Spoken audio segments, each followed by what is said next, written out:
in order to awkwardly transition, speaking of brutal, Notre Dame against Illinois. Excuse me. See, I did what I did last week. Northern Illinois goes into South Bend and wins a slobber knocker 16-14. Now, we haven't done a lot of talking about Notre Dame losing games like this on this pod, right? And this is the first time I've actually seen you, I would say, outwardly disappointed, outwardly upset, stung by a loss. I think you've seen them lose, but sort of gotten used to it. Like the Ohio State game last year, you felt like, hey, they could have won that game, but it's against at least an opponent that you feel like was on their level, if not a little bit better. This is not. This is a group of five school, and I think you are embarrassed on behalf of them. Um, I don't know. I think saying embarrassed takes credit away from Northern Illinois. They came in well prepared, uh, well coached, and with a great game plan, and played a great game, and did what they had to do to win the ball game. There's no way to dress it up. There's no excuses to make for Notre Dame. They just flat out stunk. There's no way. There's no way around it. And I think that the coaching staff is going to have to wear that, and I don't think it's going to go away anytime soon. I don't think a big win over Purdue this weekend makes that go away. I don't think. I mean, really, anything shy of them running the table and winning a couple games in the playoff, I think that it's that significant. It would take that for people to like kind of write this one off as of okay, like that sucked, but we figured it out, and we still put ourselves in a position to compete for a national championship.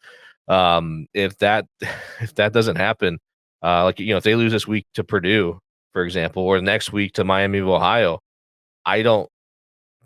People are going to lose their jobs, and I don't want to put the cart in front of the horse because I think very highly of Marcus Freeman and what he's done at Notre Dame and the coaches that he's brought in. But this is one thing I said. I made that kind of reaction TikTok on Saturday night, and I've said this other places. This is year 3 for Marcus Freeman. He's had 3 offensive coordinators, 3 quarterbacks, and the offense still looks to lack explosiveness. Now, it's tough to say. I mean, last year they scored a lot of points. They averaged 40-some points, but they played some really bad teams last year, and they blew out the bad teams last year and struggled on offense a little bit again in the games where they needed the offense, right? Against Ohio State, against Louisville, barely scraped by against Duke because the offense they just didn't show up. And I think that it's a byproduct. I think we've learned now you can't blame the coordinator, you can't blame the quarterback. It's a byproduct of Marcus Freeman's just defensive philosophy as a program. I mean, that's what seems to be the case. And I would really like to see him. You have the offensive coordinator that had that coached the number 1 offense in the country last year with the Heisman Trophy winning quarterback. You have a quarterback that was throwing, nearly 300 yards a game at Duke, that could throw the ball downfield, that attacked defenses. So what's the only common denominator in the situation? And it's Marcus Freeman as the head coach. And I love Marcus Freeman. Again, this isn't an indictment on him as a person or anything, but he talks about to question everything, and nothing is above reproach, and so on and so forth. Well, he needs to look in the mirror a little bit and question his philosophy when it comes to offensive football, and he needs to let his offensive coordinator and his quarterback and his playmakers that he has on offense go out and play. I don't know if that'll happen or not. Some coaches are stubborn, man. They're really stuck in their ways. Even the most open-minded, self-reflective coaches out there, they're very entrenched in their philosophies. And so we'll see if any change occurs. I hope so. It has to happen. They've got to, step one is just to go win on Saturday. I mean, if they can win convincingly, great, but just go win. Get one in the win column to get the ship moving back in the right direction. But again, no excuses for Notre Dame. No way to dress it up. Terrible loss, and only up from here, hopefully. Yeah, you hope. But I'm a little worried for Marcus Freeman because I, like you, worry about defensive minded head coaches. And I mean, I'm going through that now with Brent Pry at Virginia Tech. And, Virginia Tech didn't look that great against Marshall. They certainly stagnated in the first half, came back in the second half. But I think in today's game of football, offense is much more prevalent. And I think having a more aggressive approach is what seems to win more football games. And guys that are not getting all the best talent. I mean, Marcus Freeman, I think, is a good recruiter, but even I, as an outsider, have to look at it and think, what is not translating with his coaching? And I think that that's a fair assessment because they are not coming up in the moments that you expect them to. And now this season, they've let you down in a moment that they really shouldn't have. I mean, they looked good, if not just good, great against Texas A&M in a hostile environment. Their defense looked elite. And then all of a sudden, their offense can't put it together. Now, you said they can't blame the quarterback. Well, I think you found out right quick that that is untrue because you defended the man or the boy, kid, whatever you want to say, and got crucified for it. So people are going to blame the quarterback because it's the easiest position on the field to blame. No, you're right. And don't get me wrong. There were things that could have happened play calling wise on offense. I don't think that Marcus Freeman is telling Mike Denbrock, don't throw the ball downfield here. Don't do this. Don't do that. I mean, there was opportunities downfield where Riley Leonard just flat out missed open receivers. Yeah.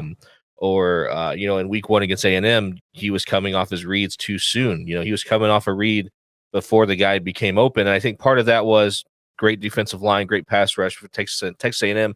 Young starters on the offensive line. That internal clock was ticking probably faster than it should have been. With him trying to get the ball out. But he also suffered I think a labrum injury possibly or whatever at some point in the game to his non-throwing shoulder. Again, though, it doesn't take away from. I mean, let's not let the defense off the hook either. One of the best defenses in the country, allegedly, right? And returns most of the guys from last season. You had an opportunity to stop them from going down and scoring to take the lead, and you let them go on a 5+ minute drive down the field. So, the defense, this highly touted defense, had a chance to essentially win the game for you, and they failed to do so. So it's really easy to look and say, oh, they only gave up 16 points, which is great. But you know what? Like, it was a couple too many, obviously. And, too many, I guess, to be precise. And, if you're the real deal defense, if your defense is what it's supposed to be, this is when you show it, right? You need to show up when the game is on the line and make plays, and they couldn't do that. They definitely came into that game overconfident, not giving Northern Illinois the respect they deserved, and they paid the price.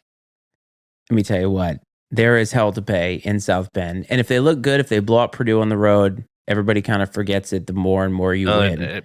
More and more you win, I it'll think soften it a little bit, but it will. But again, winning does cure a lot. So just keep on winning. That's really what the mantra has to be. But I think we all need to kind of watch it because Marcus Freeman could be on the outs if they have an 8-4 season. No, that's it, man. I mean, I think so. Yeah, no again, question. Great guy. A lot of people were excited for the hire, but you got to win. Doesn't matter what you came in with; it's what you do, and you got to win. Absolutely. Now let's move on to something that's maybe not as stinging for you. So you talked to me offline about Florida State and Michigan being two programs that are shells of themselves. Now, we just had almost a debate before we came on live because I said I think that Florida State doesn't get a pass, but I feel like maybe Michigan does get a pass for some reasons. And you said, well, we'll talk about it. So let's talk about it. I get, kind of what you said too. You mentioned that no one expected, most people didn't expect Michigan to just keep it rolling. I mean, some people did, sure. I think if they did, they're maybe a little delusional, not being honest with themselves. They lost a lot, man, a ton. Yes. And, Florida State lost some stuff too, but they also appeared to, at least on paper, to sort of, backfill with comparable talent in some of those positions, at least on paper. And they've lost to far inferior opponents, right? Now, I mean, at least as far as expectations go, Georgia Tech, Boston College, those aren't two great losses. Michigan got the doors blown off of them by Texas. Texas might be the best team in the country. Yeah. Possibly. Certainly up there. They're in the conversation. So I don't think that there's that's it. It's not so much that Michigan lost to Texas. I think it's the fashion in which they lost that has people concerned, if you will. And they didn't look super impressive against Fresno State either. And the Big Ten with the added programs is going to be tougher than it's ever been. So we'll kind of see where things go from here. But I don't know, man. For me, I get torn between like the reality, like looking at let's look at the real, like let's look at the roster, let's look at the reality of the situation, let's look at the schedule. I get torn between that and the emotion of listening to fans and being like, almost just because they're so delusional sometimes, rooting for them to be disappointed. And I found myself in that position with Michigan because I did stumble across a few things where, I stumbled across a podcast similar to ours, guys talking about sports, and one guy's like hardcore Michigan fan, and the other three guys are like, dude, like Texas is gonna like go in there and steamroll them, and he's like, no way. I mean, he just could not wrap his mind around that was even a possibility, and it happened. And so I think that's the sort of thing. I try as much my best to be as objective and realistic of a fan as possible. That's probably an oxymoron a little bit in most cases, but uh, I'm not impressed with either one. It, I mean, the way Florida State's looked, man, it's like, geez, like it's almost like they gave themselves the death penalty, right? Yeah. It's Yes. bad. Yes. They look, I'm not even sure how to describe it. You can write off a week one loss, it's week one. But then when you go into week two against BC, who, yes, is ranked now, but is going to come right out of the rankings, and we'll talk about that later. It's a matter of how you look. And Mike Norvell's squad does not look like they're even in the same library as the coaching, as any other team that they have played. Now, I'm sure that by the end of it, they should right the ship to an extent. And I want to bring up Michigan too, because Dave, our friend in political football, obviously a Michigan guy, he did bring up a good point about the fact that the run to the national championship for Michigan ended up, and how long it took JJ McCarthy to make his decision, did make it or hinder their ability to go into the portal to get a better quarterback option than what they have. And I think that that's fair, right? You win a national championship, you play a lot later. Then, of course, they lose their coach. They've got to figure all of that out. That does throw recruiting, especially the transfer portal, which you have to be so active in.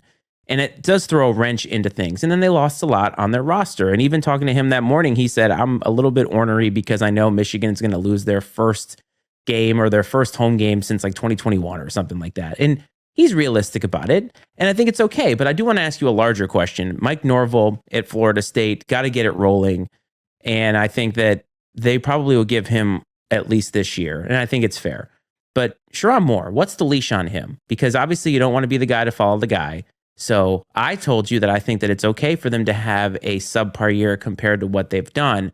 How long does it take for him to have to start producing playoff results, especially with the expanded playoff? Oh man, that's tough. I was thinking about this because I wanted to, I wanted to be critical of Sharon Moore and like, man, you know what? This is what you get for hiring, the popular coordinator, and he's not a head coach. And I'm like, you know what? I'm a fan of a team that had essentially the same exact situation I happen, was going to say, and I thought he was the right man for the job, and I think that myself and most Notre Dame fans knew it wasn't going to be an overnight thing. Now, the cupboard was not as bare as I think it is for Sherrod Moore, Michigan. And I do think you're right. I think that, last year, the program did not do him any favors. It seems very apparent now looking back that, I don't think that Jim Harbaugh decided the day after the national championship game that all of a sudden he wanted to go to the NFL. I think that, it was sort of a build up it was years of buildup to winning a national championship at Michigan with the plan of like, okay, this is the year, and then I'm going to go back to the NFL.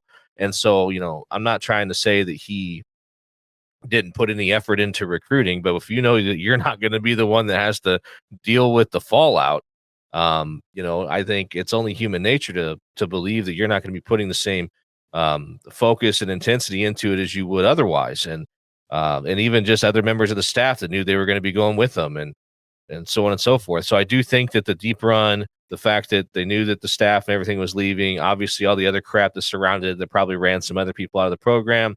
Sherrod Moore was left with a pretty less than ideal situation. So as much as I am not trying to, apologize for Michigan or to show too much sympathy, 'cause I don't think that we can really make a fair assessment of Sherrod Moore and his ability as a head coach off these first few games. I think let's see how he grows and develops throughout the year. Let's see what he does. Does he get the team to go? I mean, certainly they don't have the talent they had last year. There's no denying that. And, so right now I think you have to focus on things like, is he getting the team to play hard, right? Does there seem to be effort there? Does there seem to be improvement week over week? Things like that. How does he handle himself in these moments of adversity? and stuff. Those are the things you can, I think, focus on to see if he's got what it takes. If he's got the chops to be a head coach at this level. And hopefully the Michigan fans are patient and give him an opportunity to prove that he is or isn't the guy.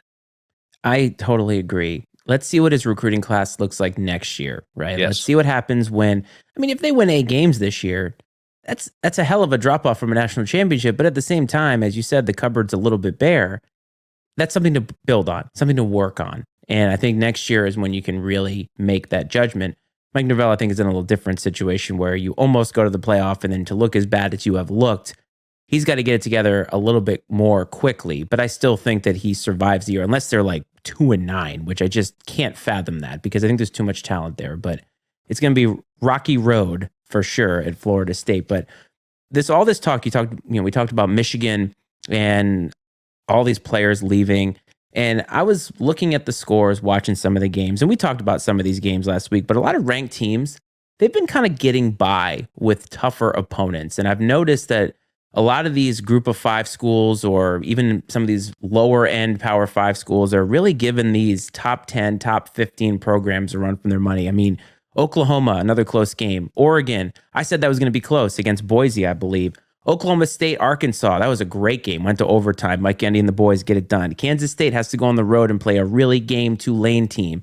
And I think what we're seeing is that the transfer portal is not evening the playing field, but it's allowing some of these players to go to other places to shine where they would have probably sat on the bench. And I think we're getting a little bit, I don't want to say parity because that would mean that some of these teams are winning, but I think you understand what I'm saying is that some of these other programs are now able to stick with a lot better the big boys than they would have even 5 years ago. Yeah, I think, so the elite programs are still going to be there because they are going to have the best players. Yes. But I think what you're seeing now is you're having guys that maybe would have been willing to go sit at a high level Power 5 school that would have been willing to go sit there and wait their turn before, where now they're saying, no, I'm not going to do that. I'll go play at one of these other places and prove myself and still have that opportunity to transfer and go play for that big school after I've shown out for a year or two here at the level below, if you will. And so they kind of get to, have their cake and eat it too a little bit. And the good thing is it brings up the level of these group of 5s. And even, I think they almost benefit group. I think a player would rather go play for a good group of 5 school than go play for like a bottom feeder in one of the power conferences. You know what I mean? Because they want to go win and compete. They don't want to go out and get their heads kicked in every Saturday by whoever. Well, they get to play too. So like they actually have tape whenever, some of these guys that obviously are going to these group of 5 schools, they're getting looks at the draft, and a lot of them are getting drafted. And so you have to have film, you have to have game experience in order to be able to do that. And if you're sitting on the bench at one of these elite programs hoping for playing time, I don't think that that's necessarily doing you any favors in the long run unless you get said playing time, but it's so hard. Think about all of the guys that went through playing for Nick Saban. You talk about just at the running back position alone. Think about if you were a running back that was 3rd on the depth chart there. How hard would that be to get playing time unless you just waited it out for these guys to graduate? Yeah. Now, you go to a Tulane, you go to an Arkansas, you go to an Oklahoma State, you get to be the big man on campus and maybe get a little bit of a different look. So it's been something that I've noticed, and I thought this weekend, we said that the slate of games wasn't very good. A lot of really close games, and so I think we undersold just how much the talent is sort of coming back. Now, if there is a team that did not compete whatsoever, and I'm going to say this, and it's probably true, it's probably the last time we're going to talk about these guys for a while, but Colorado gets shit kicked in Nebraska, which is what we said was probably going to happen, and it really wasn't close. The team looks soft. I said that to you. And I think that the support overall for Coach Prime is starting to dwindle, not just from us, I think nationally. And I think they are very, very close to being completely irrelevant. But I want to hear your thoughts before we move on. I think the gig is up, man. We talked about it a lot that all these antics and things, they're going to get old real fast if you're not winning football games. And they have not been able to do so. And it's not like they're close. Even it's not like they're out there competing and they lose a hard-fought contest late in the fourth quarter. They went out there and just got the doors blown off of them by Nebraska. Now, I think everybody thinks Nebraska is going to be pretty solid this year, but Um, I think that everyone's over all the shtick when you're not having the wins that are coming along with it. And it's just like some of these things, the whole Shadur, him, don't tells the band not to play so they can play Shadur's rap song when they score. Like it's so stupid. But these are also the types of things that you would never hear about if they were winning. Even if it was true, even if he did tell, I know it's true, but I mean, if they were winning games and he told the band like, don't do this because we're gonna play Shadur's rap song. It would be cool. Everybody, like, that's awesome, man. Sure. Like they're doing, but all these stories, you're gonna hear more stories of things that are happening behind the scenes because they're not winning, and so it's just like if you when you're in a new relationship, right, and you're in the honeymoon phase. Those red flags most of the time or whatever, those issues are there, but you're so happy and struck by love that you overlook them, and then once that newness of a new relationship wears off, all of a sudden you start noticing all these things, and when things aren't going well you start nitpicking at these things and they become a big deal when they really existed all along. And that's probably kind of true with what's going on in Colorado. I think a lot of these things have been happening. It's just it hasn't produced the desired result, and so they're going to come to the forefront now. The story is going to be the circus instead of the actual football on the field because there's just nothing to talk about when it comes to the football on the field. And I'll say it right now. Coach Prime will not be the head football coach at Colorado next year. All right. Well, you didn't think he'd be the head football coach at Colorado, period. So this is That's a true. complete 180 for you. And by the way, I know, man. I know. I can't really add to this, honestly, but what I will say is that if you're looking for relationship advice, 703-718-6314 is the number, and Coach will tell you whether there are red flags or not. But Always. That's probably the last time we're going to talk about Colorado for a while. I just had to mention it because I think it's worth noting. We've talked about them a lot, but now we're going to talk about some real programs. So let's move on to week 3. So there's actually quite a few matchups here, and we're not going to get to all of them. First one, Arizona at Kansas State. We're going to get some Friday Night Lights Big 12 style. And we got 2 ranked teams, Arizona traveling to Kansas State. I just talked about the fact that Kansas State just came off a really tough game against Tulane, going back home, 7.5 point favorite. But we got 2 quarterbacks. We got Avery Johnson, the kid with the hair for Kansas State. And I believe it's Noah Fafita. If I'm saying that incorrectly, my apologies to the man. But I think they're both looking for kind of a statement win, especially like for Arizona in the Big 12. It's really a big night for the Big 12 because you were very high on them being a much more solid conference overall. Now they're getting an island game on a Friday night. That's kind of exciting for them. Yeah, I mean, I think that the Big 12 is full of a lot of what I call like maybe like B tier teams. And I don't mean that as an insult. I just mean like I think that they have a lot of above average programs.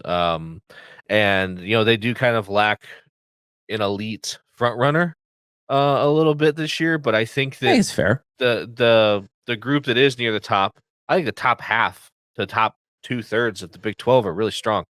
And these 2 teams that are squaring off tomorrow night, Kansas State and Arizona, these are 2 teams that people have kicked around. I've heard throughout the preseason of having a chance to win the conference at some point in time. So I think that it should be a good game, and hopefully they put on a good showing, being a standalone game on a Friday night. I think Kansas State's the better team, and I will, that would be my pick to win the game would be Kansas State. But I hope for their sake they're able to go out and, like I said, put on a good showing for the country and show them that despite losing Texas and Oklahoma, that the Big 12, that they're here, they belong as one of the power conferences. And speaking of belonging, Wisconsin, Camp Randall is hosting the old Crimson Tide in Alabama now, which is fascinating because for some reason it feels so beneath Alabama to travel to Wisconsin. I'm not sure why, but this is a stadium that is notable for its fan interaction with Jump Around. And Jalen Milroe and the boys, I would say they didn't look all that great for like 3 quarters against South Florida. What is it with Alabama and South Florida? They look like shit against them last year and then this year at home. What is it about them? Do they just have their number? Well, last year they played like a friggin' hurricane or whatever. It was like a monsoon. It was gross. But yeah, I don't know. Maybe that South Florida, maybe the Bulls got the Tide's number, possibly.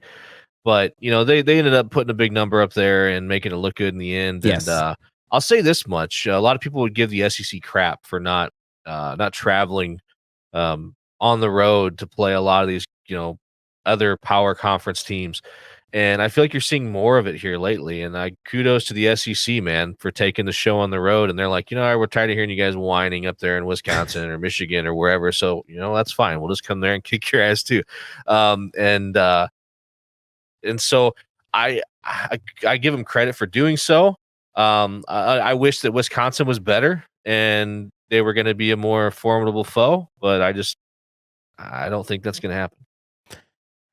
The thing I think could be interesting is how the team responds, especially in a very, very, now they've been in hostile environments before, but this is a new hostile environment, right? This is not a known commodity. And again, Kalen DeBoer, first year, lots of expectations, but I think he has a seasoned quarterback in Jalen Milroe, and I think that does help out a lot. Obviously, he's got a ton of talent too.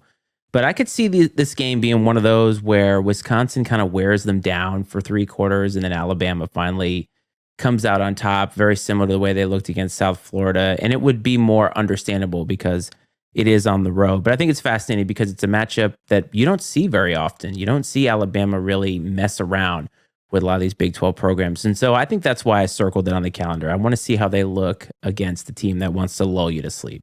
I feel like you're overstating the environment of Camp Randall a little bit. Like Don't get me wrong, it's one of the good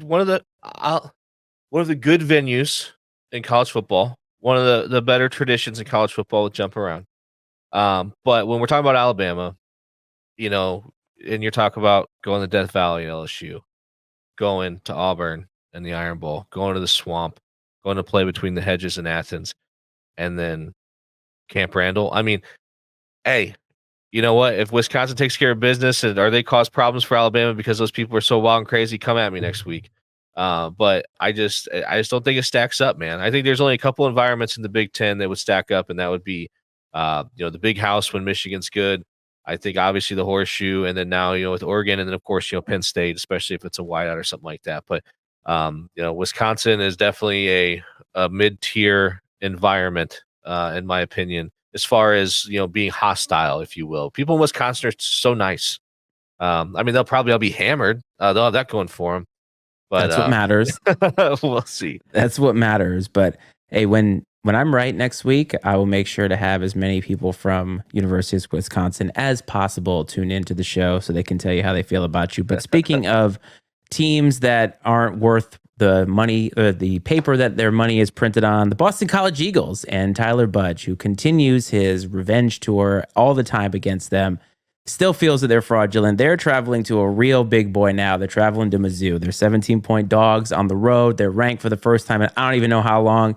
Thing is, though, they have Bill O'Brien. Now, Bill O'Brien has a lot of coaching experience. And so this is not some guy who is not familiar with the big time moments. I mean, geez, he was Tom Brady's offensive coordinator for a while. So he's seen the big time. He's not going to be scared of the moment. But I think when it comes down to it, Missouri just has way too much talent. And I feel like the Eagles are in way over their heads. Yeah, we got Bill's got the pesky Golden Eagles out there battling. I agree. Going into a tough, again, I don't think Columbia, Missouri is what I would call a difficult environment, but it's a good football team, talented, and we'll find out if Boston College, and so we kind of keep building on what we've seen so far. I expect Missouri to win, but I would not be surprised, kind of I think as you're alluding to, if Boston College is able to make a ball game out of it. That wouldn't shock me one bit. No, probably for a while, but I feel like it's so hard to keep up when top to bottom your roster is just deeper and better. And obviously Missouri has built a great program, and we talked about that. But to your point, my team just lost to a MAC school, so I'm just saying. But to your point, remember you said at the beginning of the season that I think it was Missouri's coach said if we don't sell out the first game, we're not where we need to be. So that speaks to the lack of environment, I think, at Mizzou. But I think when it comes down to just the X's and O's, BC just isn't going to have it long term against the Tigers. Love coaches calling out fans, by the way. Absolutely love it. I know, and you love calling out fans, so that actually you are kindred souls right there. But speaking of other people you like to call out, Brian Kelly, LSU, 7-point favorites on the road at South Carolina. Now, this is an interesting choice because Game Day decided to go here, and whatever they decided, that's fine. And maybe this is the best matchup because it's SEC. This fascinates me because you and I both feel like LSU is teetering as a fraudulent school. They did not look well. I don't say they did not look good. They got outmatched against USC in the first game. And I looked at the score against Nichols, folks, and it was like 28-21 in the third quarter. And I was thinking, what is happening down there? And now they got to travel to South Carolina. Now, Shane Beamer he wants that signature win, right? And I gave them a lot of crap last week during crunch time, said Kentucky was going to take it to them, and the exact opposite happened. So please do not bet anything that I say. And I'm going to tell you what, I think the people in Columbia are ready for a fight. And I think that Brian Kelly's squad has a real chance of getting completely exposed in this game. I agree. I think so too. Is there, again, this is kind of one of those things when you're winning covers up a lot of things or makes people overlook a lot of things. Is there a more odd culture fit in college football than Brian Kelly at LSU? I don't disagree with you at all. Remember so the fake bad. accent? Yeah, and again, people overlook that shit when you're winning. He's struggling, sneaking by Nichols, obviously losing at USC. I think USC's gonna be pretty solid, so let's not I guess pile on that one too much yet. But no, man, I think that I agree. I agree, Mike. It's not good. It shocks me that they're a favorite. Like, was it 7-8 point favorite, like you said? I'm very surprised by that because that is a tough environment. And those are fans that are desperate for a real winner, and they're kind of starting to put it together. And LSU is going to be kind of like backing in there a little bit, and I don't think it's going to go well at all. I think that Brian Kelly has already lost the locker room. Like, I just do not think that those players are jazzed for playing for him. But I don't know. No, I agree. I mean, say what you want about Ed Orgeron, but like that dude was like literally like born to be the LSU. I kind of miss Coach O, don't you? I miss him. Yeah, Brian. It's just so awkward, man. So awkward, and that's another one that I think that they lose a few more games this year and things could get ugly in a hurry. I think he's got. I don't know. I saw something they were talking about. I don't know if it was him or Mike Norvell. Maybe both of them have gigantic buyouts. But again, we talked about it last week, especially in the SEC, man, they're not above writing a check to make sure it gets done. 100%. I mean, not to get political, but just have Trump try to raise the money for firing Brian Kelly, and it'll happen down there in a heartbeat. You know it. Biggest buyout ever. That's all it'll be. So that one's interesting to look at, but we got some old Pac-12 rivalries, man. And Oregon State, Washington State still hanging on. Now, some breaking news that happened today that we don't have all the information on, but the Pac-12 took some teams, I think from, was it the Mountain West? I think it was like San Diego State, Boise State. Yeah, they added 14. They added 4 teams. It was like San Diego State, Boise State, and some others. So they're trying to rebuild themselves with teams that geographically make sense. So we're not going to get into that because Coach obviously didn't see it today. But poaching the Mountain West. Yeah, essentially. And we've said that this is going to happen, that we're going to see tons of movement because the Pac-12 didn't want to go away. If they did, they would have just gone away. But you got the Civil War and the Apple Cup. Now, it's only week 3, but rivalry games always matter. It doesn't matter where they get played and when they get played. And so this is fascinating because Oregon hasn't looked all that great. Oregon State doesn't have a team that is nationally recognizable the way that they did last year. And both Washington State and Washington are not nationally relevant, but these are rivalry games. And I feel like this is the time for the 2 Pac-12 schools to finally say, hey, we're still here. Yeah, these 2 games, they don't have quite the luster nationally they've had in some of the recent seasons, but they still mean a lot to the people locally. I guarantee you they do. And but that being said, I think Oregon's too much. You mentioned they haven't looked great so far this year, but I think that this is an opportunity for them to take that next step and to really get to where they want to be. Washington State. I bet you that would be a fun game to be at because I feel like that one would definitely have a lot of energy around it. Is that in Washington? It's in Seattle, I believe. So they do that. I think just like they do it down in Knoxville. I think they do the sailgating a little bit up there in Seattle for the Washington games, I believe. But that'd be fun to take part in sometime. But no, I think that we'll see. We'll see if Steve Belichick's defense can keep the Cougs in check. He's just lucky that old Mike Leach ain't over there on the other side to light it up. But I know. definitely two great rivalries, though, like you mentioned. Throw the records out the window. I think we're in for some good football there. What I want to know is, are Oregon State and Washington State going to play the Pac-12 championship game against That'd each be other? great. The They de facto should. Pac-12 title game. They should. I mean, conference champions not? technically get into the playoffs. So let a 5-loss team into the playoff because they're a conference champion. But 2 more games left, and there are teams. So Virginia Tech is a 15-point favorite on the road against ODU. Now, ODU looked good against South Carolina, did not look good against East Carolina, which I picked the Pirates last week during crunch time. You took is it the Monarchs? I think it's the Monarchs, right? Yeah. I hate this game. You know why I hate this game? Because ODU on paper has no chance to win. Virginia Tech has looked terrible in the first half of both of their games. It's on the road. It's 6:00. Like, this is one of those games where it's a night game. We've already lost to ODU at their place. Whoever started scheduling these things for the Hokies needs to get fired immediately. Virginia Tech by 1 million. That'd be great. Right? It's just like I feel like they're a team that they haven't played their best football yet. You just keep waiting for them to break out, right? You just keep waiting for them to have that breakout game where okay, this is who I thought this team was. And I'm going to go on record and say that's going to be this week, man. Man, I sure hope so, because these slow starts are killing me. However, on Saturday, our T-ball game is at 9 a.m. It got moved to 9 a.m., so I am free to watch football all day long, which means if you're a TikTok follower of ours, you're going to see a lot of reaction videos from the Iceman this weekend, let me tell you. Last game, Notre Dame at Purdue. You already mentioned it. I do not have the spread on here, but I think really the question is, how do the Irish respond? How does the coaching staff respond to what happened, and do they look dominant? If they look dominant, move on to the next week, but are you feeling okay about this game, or are you nervous? I don't know. I'm not nervous. I'm not nervous because I don't know that the only way this game could really tell me anything is if they lose. I don't think a win tells me much. I think because that's the expectation, just go win. And then it's just like, okay, like little exhale, I guess, but then like go do it again next week. I don't know if there's a way in which they could win the game that would really shift my perspective at the moment. But a loss would tell me a lot, a ton about this team and where things are headed, unfortunately. And I hope that we don't have to have that conversation next week. I hope that I don't have to revel in that on Saturday, and the Irish go get the W. I don't know what the spread is either. Doesn't matter. They just need to win, plain and simple. Now, if the Irish put up like 63 points, do you feel a little bit better that, okay, maybe we finally figured some things out on offense?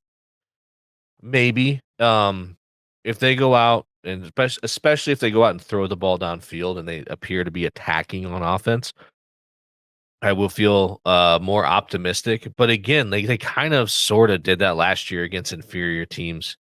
So, I mean, I think I need to see it be like consistent, and unfortunately, we're not really going to get an opportunity for a few weeks to see them against what I would consider to be, no disrespect to Purdue or Miami, Ohio, but like a formidable opponent that's on the verge of top 25 being Louisville. I'd hate if they go out here and light it up and are super aggressive against these next two teams, then go into the Louisville game and their rear ends pucker up and they're back to being ultra conservative in a game where there actually might be sort of something on the line. That's really going to piss me off, and a lot of other Notre Dame fans as well. Well, I will say this, that your reaction video got a lot of play, should have gotten more play, quite honestly, because I think you actually had a well-thought-out take, which is why we are not a popular show, because we have well-thought-out, logical, reasonable takes around here. Yeah, if I would have went on like fire Marcus Freeman, whatever, probably had 1 million views of people being like, hell yeah, I agree.